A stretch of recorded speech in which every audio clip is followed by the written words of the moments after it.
नमस्कार दोस्तों, कैसे हैं आप सब। आपका हमारे YouTube चैनल कॉमिक्स की दुनिया में बहुत स्वागत है। आजकल हम बाकीलाल सीरीज की अनोखा चोर कॉमिक्स को कवर कर रहे थे, जिसका 2 पार्ट हमने पहले ही अपलोड कर दिया।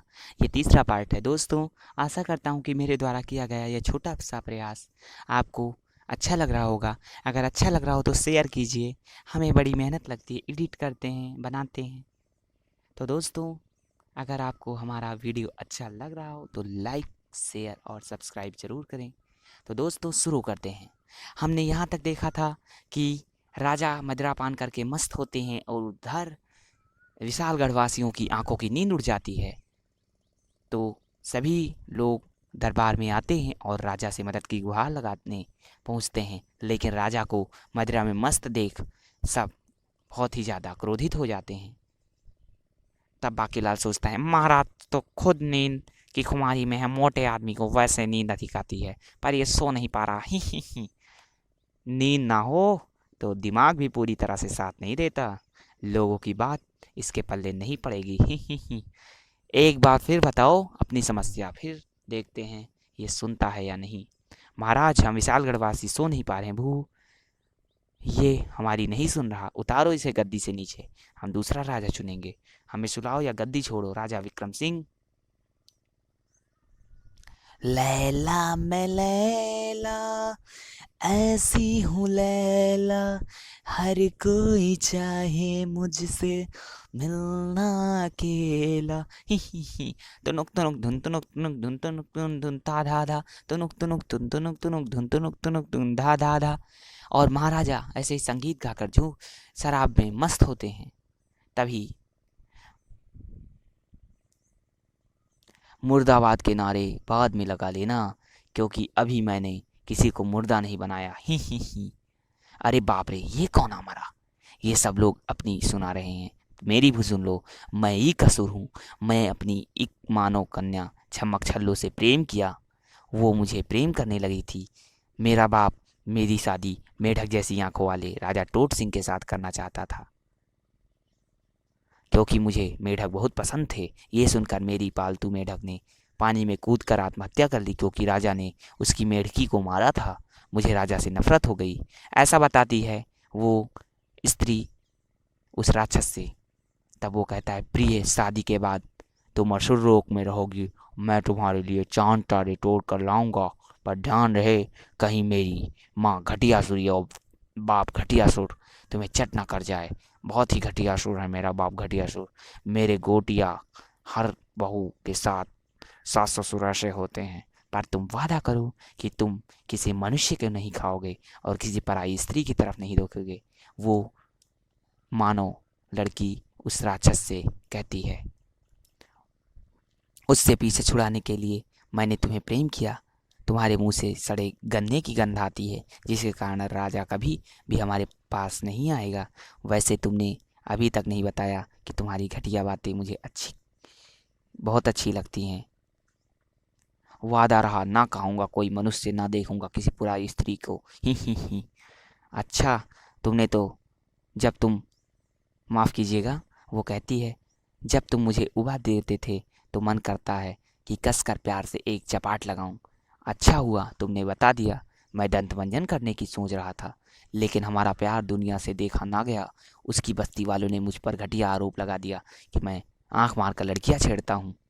नहीं प्रिय, मैं तुम्हें बताना चाहता नहीं था। मैं एक आँख से काना हूँ। राक्षस होने के नाते इस बात को छुपाने का मुझे हक है। मैं आंखें खोल कर सोता हूँ। एक दिन मुझे मुर्दा समझकर एक चील मेरी आंख निकाल ले गई। इसी गम में मेरी छम्मक छल्लों ने बैल की गाड़ी के नीचे आकर अपनी जान दे दी। और ये सब हुआ तुम घटिया मानव की वजह से। सो मैं मस्त मस्त दो नयन नाम का यज्ञ करके निद्रा देव को प्रसन्न किया। पुत्र गोटिया, मैं तुझे इच्छित वरदान देता हूँ। तू जिस भी नगर में जाएगा वहाँ के लोग घोड़े बेचकर सो जाएंगे, किंतु ध्यान रहे यदि वे जाग गए तो किसी कारण नहीं सो पाए तो तेरी खैर नहीं। जब वे लोग सो रहे होते हैं तो मैं उनकी आंखों को निकाल कर उनसे गोटियाँ खेलता हूँ। मेरी आंखें। मेरी कहानी खत्म हुई यार। बड़ी लंबी कहानी थी, बोलते बोलते थक गया हूँ। पर ये क्या, इतनी पकाऊ कहानी सुनने के बाद तुम भी लोग जगे हुए हो। और हाँ, हमने बड़े बड़े डंडे भी मंगा लिए तुझे पीटने के लिए। मारो। ओह, मैं समझ गया कि मेरी मृत्यु का राज मैंने अपनी प्रेमिका को बता दिया था। और तुम सब यह राज भी जानते हो कि मैं अपनी प्रेमिका को मानव द्वारा हाथ पर मानव पर हाथ न उठाने का वादा किया था, इसीलिए हमने पहले ही तेरी दो टांगें तोड़ दी हैं, क्योंकि तूने लानत न उठाने का वादा किया था, लात न उठाने का वादा किया था। लोगों ने उसे मार ही डाला। महाराज की जय हो। अगर हम सो जाते तो गोटियां हमारी आंखों को निकाल कर उनसे गोटियां खेलता। मुझे बहुत नींद आ रही है, चलो भाई घर चलकर आराम करते हैं। फिर अगले दिन गोटियां के पुराने से मंत्र का प्रभाव टूट गया, सबकी नींद आ गई, सत्यानाश हो गया, बेड़ा गर्क। लेकिन फिर भी हम अपनी कोशिशें नहीं छोड़ेंगे। तुम राजा का सिंहासन, उसकी तलवार, गजोधर गजा, मुकुट और राशि वस्त्र चुरा लो। ऐसा तुम बार बार करते रहो। जब तक ये चीजें नहीं होंगी तो राजा क्या खाक बनकर बैठेगा। ठीक है, ऐसा ही करता हूँ। उस समय सुदूर देश का राजा इडली मन, अयो महामंत्री दोस्त है स्वामी, सब तैयारी बराबर है न जी। जी हाँ महाराज जी। और आपके कहे मुताबिक विक्रम सिंह के दुश्मन चंगापाई से भी हाथ मिला लिया है। हम विक्रम सिंह को हरा कर रहेंगे। ओ साहब जी, हम विक्रम सिंह की ईंट से ईंट बजा देंगे। सेनापति फोकट चटनी चाटता चाटू पत्तल देना, बूंदी शक्कर पारा सलजम वीर चंडी मुंह बोल नखारा रेड्डी, चलो विशालगढ़ की ओर। उस साहब जी, आपके इतने सारे सेनापति हैं, फिर तो जीत पक्की है। अबे नहीं बे, यह पूरा एक ही का नाम है। कितनी बार बोला है कि इसे नाम छोटा करने के लिए, लेकिन ये सुनता ही नहीं। आधा दिन तो इसका नाम लेने में ही चला जाता है। इधर वन में दयालु सिंह ने मंत्र पढ़ा चोरी का। चोरी करना पाप है, नदी किनारे सांप है। अबे नजर घुमा के देख, पीछे तेरा बाप है। दांत मांजने के लिए लगता है मंजन, राजा बनने के लिए चाहिए तलवार का जोधर गदा, वस्त्र और मुकुट, सिंहासन। ही चोरी किए हुए मंत्र से इधर महल में, अरे महाराज ये क्या हुआ, आपके वस्त्र एकाएक गायब हो गए। राज दरबार लगने का समय हो रहा है, हम प्रजा को क्या मुंह दिखाएंगे। तभी हो गया सिंहासन भी गायब। आह, अरे महाराज, सिंहासन भी गायब हो गया। राजा उठकर खड़ा ही हुआ था कि महाराज, खूंखार राजा इडली वर्मन विशालगढ़ पर चढ़ाई कर दी और हमारा पुराना शत्रु चंगापाई भी उसके साथ है। हमारी तलवार और गजोधर गजा लाओ। किंतु महाराज, आप बिना वस्त्रों के युद्ध कैसे लड़ेंगे। आपने पिछली बार उसे क्षमा कर दिया था कि कितनी बार कहा है कि शत्रु को क्षमा मत करें, किंतु आप तो सुनते ही नहीं, बड़े दयावान हरिश्चंद्र बनते फिरते हैं। रानी राजा को बताती है, अबे तू यहाँ महाभारत और रामायण का ज्ञान मत पेल, जा और युद्ध की तैयारी कर और महाराज की तलवार और गजोधर गजा भिजवा। बनी, महाराज आप क्या ऐसे ही कच्चे बनियान में युद्ध लड़ेंगे, शत्रु कहीं आपका पेट देखकर हंसते हंसते न मर जाए। ही। गजब हो गया महाराज, आपकी तलवार और गजोधर गदा गायब है। क्या, तलवार और गजोधर गदा गायब हो गए। रानी राजा चाहे जो भी वस्त्र पहने, राजा ही होता है। हम डंडे से युद्ध लड़ेंगे। डंडा लाओ। बचपन में मैं जब डंडा लेकर कुत्तों के पीछे भागता था तो सब मैदान से दूर भाग जाते थे। और वो बाखेलाल कहाँ चला गया, कोई उसे युद्ध भूमि में लाओ। शीघ्र ही दोनों सेनाएं आमने सामने। ओए जंगल की बात चली है, पता चला है, अयो चड्ढी पहन के फूल खिला है। महाराज, मुझे ये गोभी का फूल लगता है। ही और सब महाराज विक्रम सिंह का मजाक उड़ाते हैं। ओ साहब जी, हम विक्रम सिंह को अच्छी तरह से जानते हैं। यह आपका शत्रु विक्रम सिंह है। हम ये सोच रहा होगा कि चड्ढी बनियान में हम इसे नहीं पहचानेंगे। ये बात तो हो जाए दो हाथ। मैं हरी मवेशियों के साथ लेकर क्यों आया है। कुड़ कुड़, मेरा अंडा तेरे सिर नीचे गिरा, तेरे सिर की खैर नहीं। अब बता चला कि हम युद्ध में मवेशियों को क्यों लाते हैं। ही भाव भाव, आह भगवान, हमारे कूल्हे बकरे की सींग की ऊंचाई के बराबर के क्यों बनाए। आह, शीघ्र ही इडवी वर्मन के प्रभार से विक्रम सिंह का डंडा टूट गया। तेरा डंडा टूट गया राजा विक्रम सिंह, तू हार गया। बोल तेरे साथ क्या सलूक किया जाए। ही वही जो एक राजा दूसरे के साथ करता है। सैनिकों, गिरफ्तार कर लो सबको। मैं पहले इस सिंहासन पर बैठकर इसका मुकुट पहनूंगा, फिर सिर को धड़ से अलग करके जुदा करूंगा। ही ओ साहब जी, उससे पहले मुझे एक कान के नीचे बजाने का मौका अवश्य दीजिए। बड़ा दानवीर अर्जुन बनता फिरता है। दानवीर अर्जुन नहीं था, कर्ण था जो कुंती का। अबे चुप। विक्रम सिंह के महल में उसी समय बाकीलाल दयालु सिंह महल पहुंचे। अरे ये क्या, ये तो राजा इडली वर्मन है, हमारे विक्रम सिंह और सारे सैनिकों को बंदी बना लिया है। अरे महाराज, ये तो बाकीलाल है। फिर सब महल के अंदर चले गए। अबे राजा विक्रम, तेरा सिंहासन कहाँ है, और कहाँ है तेरा मुकुट, तेरे तलवार और तेरी गजोधर। ही ही ही। सिंहासन अचानक गायब हो गया, अन्य चीजें और मेरे वस्त्र भी। उसी पकड़ लो।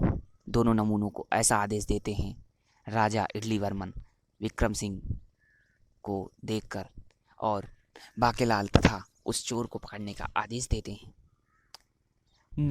तुम्हें क्या लगा कि मुझे नंगा घूमने का शौक है? राजा विक्रम सिंह ने बताया।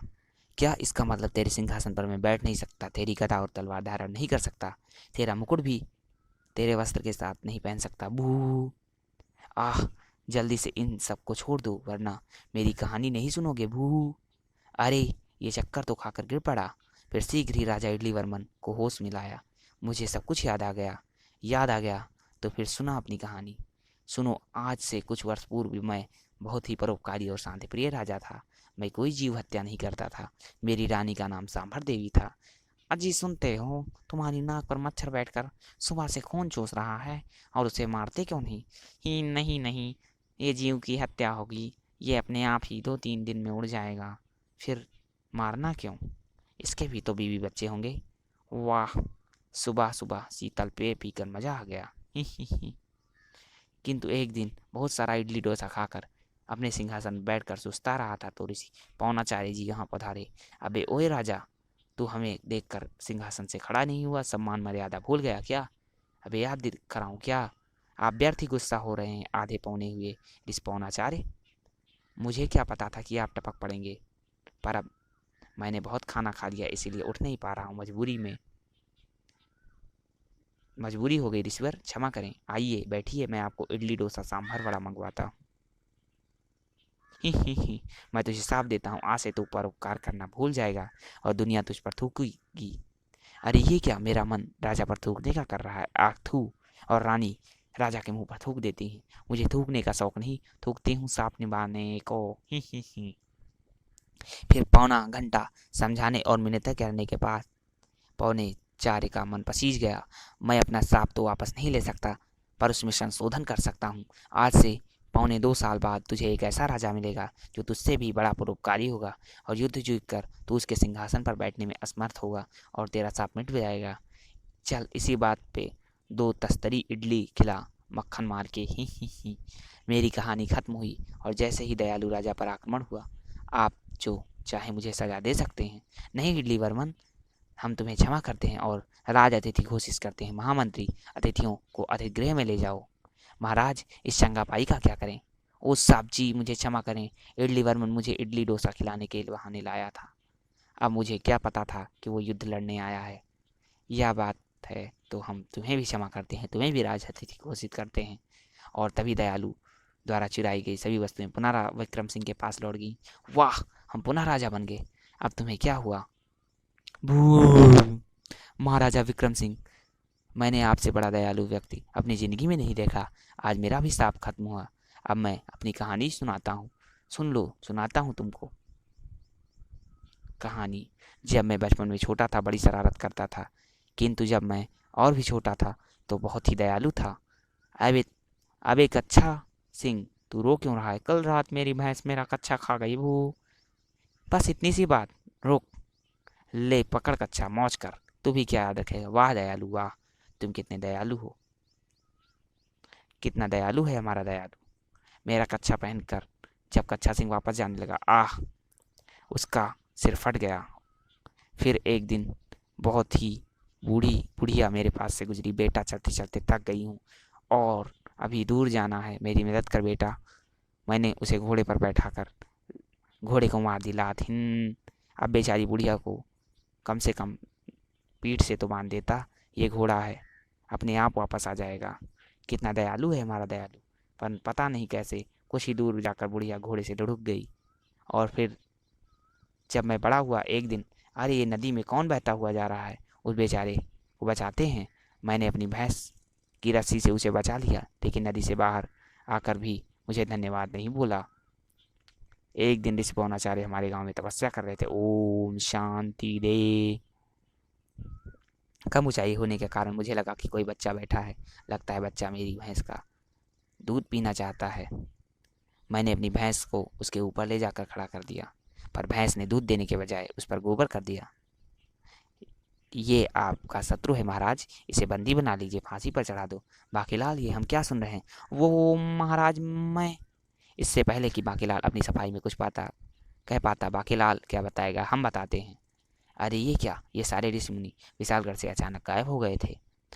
हाँ महाराज, विशालगढ़ पर संकट लोचन नाम के बादल मंडरा रहे थे। इस बादलों के कारण विशालगढ़ पर बहुत सारे संकट आने वाले थे, जैसे प्याज पारी का संकट, गोटियासुर का संकट, इडली वर्मन का संकट और ना जाने क्या क्या।